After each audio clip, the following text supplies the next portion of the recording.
Before the glass house, before the city, before hysterical males came to dominate our family, we lived in a farmhouse set in an orchard. Those were days of fruit and blossom, the days when my mother was still with us. This is the story of how she came to leave. My father in those days was not the priapic monster, the slithering trouser snake he has since become. He was a relatively sensitive man, a horticulturalist, a maker of thin-lipped pottery with his own hand-built kiln, an avid reader of insipidly nationalistic poetry written in the Ugrian Uralic family of languages. Unfortunately, he was also having an affair, and even more unfortunately, it was with a barnyard fowl. Where did the sordid tryst between the goose and my father begin? How did the witless bird inspire his love? And what were the feathery guiles she employed to make him lose interest so completely in my mother? It's difficult to answer these questions. What seems certain is that the location of the goose shed next to the fragile structure housing my father's pottery kiln provided him with the perfect alibi. It was I who found the secret interconnecting door, bent low to pass through it, and saw the two suspicious concaves in the straw. Recent, warm impressions of the bodies of man and goose. Scraping around next to them, I also found a foul pile of goose eggs. I took them to the pig pen and tossed them in, wincing as I watched greedy Pippi snout them open and guzzle their spilled contents. Failed amalgams, no doubt, of human and goose. I'm reminded of a similar case of a rural man racked by sexual desires he couldn't or wouldn't control. In 1929, the British typographer, sculptor and artist Eric Gill noted in his diary, Bath, continued experiment with dog after, and discovered that a dog will join with a man. We can imagine my father's journal striking a similar tone. Bath, after, discovered that a goose will join with a man. But what of my mother? She certainly didn't deserve my father's neglect. She was a woman as well endowed with intelligence as with beauty. She must have had an inkling of what was going on. Perhaps it was the way my father stopped eating pâté, once his favourite food. Anyway, whatever had triggered her suspicion, soon after my father's affair with the goose began, my mother returned from her regular charity work in the local village with a fine, spruce gander. My father, of course, immediately saw the bird as a dangerous rival. "Take it back," he demanded. "We don't need any more geese on this farm." My mother explained that the gander would keep Rebecca, the goose, company and help her produce handsome goslings that we could sell at market. My father protested, but finally, in order not to look suspicious, had to accept the fowl, who was christened Emperor and given free range of the barnyard.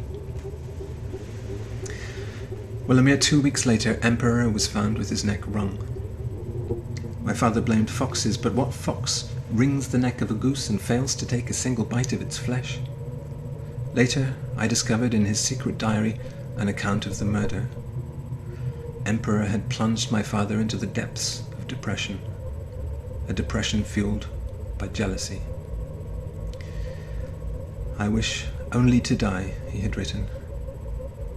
"Bring me an undertaker who will sell me a plot, for I have surprised my mistress at the arms, or should I say, the wings, of her husband, the gander Emperor. I thought I was happy and had love at the end of my harpoon," such was my father's odd, florid, antique style of writing. "But yesterday evening at the corner of the wood I came upon my mistress copulating with her husband. What treachery." This so-called Emperor of the barnyard, he continued, this humping, preening, feathered camel, cock of the walk. How can I find the words to describe my disgust for him?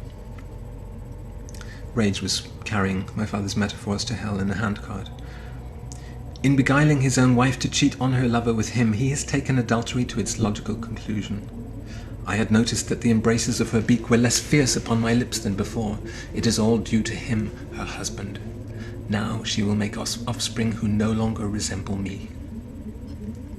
My father seems to have become feverish at this point. The goose had made no human-shaped offspring, nor could she. I have surprised the geese, my father continued, to those disgusting homogenerics, rediscovering their basic avian sexuality and inverting the natural order of trans-species cuckoldry at the corner of the wood. And just to rub it in, the imperial gander is now squawking his taunts around the barnyard. The one who is wearing the cuckold's horns, he says, isn't the one you think.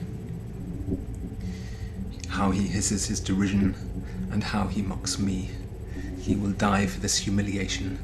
I shall wring Emperor's neck tonight. The next entry is curt. Wrang Emperor's neck. I shall tell them a fox did it. Afterwards, crept away to Rebecca's shed. She rejected me. I forced her. The bitch is only a goose. She should not forget it, nor, for that matter, remember it. And there you see, pithily summed up, my father's insufferable character, the double binds he would force on all those he came into contact with. The fate of the goose was later to be ours, his children's. We could neither be what we were, innocent children deserving of protection, nor his equals, his lovers, his mates. As for his wife, our mother, his callous attitude to her is clear. Holding Rebecca under his arm, my father strode into the farmhouse kitchen. "This is the pig I've been fucking," he declared. My mother looked up, surprised. "That's not a pig, that's Rebecca," she explained. "I wasn't talking to you," snapped my father. This scene occurred every day, with only small changes in wording and emphasis. Eventually it became a sort of ceremony, regular as clockwork, semi-religious, almost reassuring. But it was not enough to prevent my mother from fleeing. She packed her bags one day and left us, never to return. My father smashed all his pottery and burned down the barn, with Rebecca still in it. We moved to the city, to the glass house, where, in full view of the lamplighter's, we became his victims instead.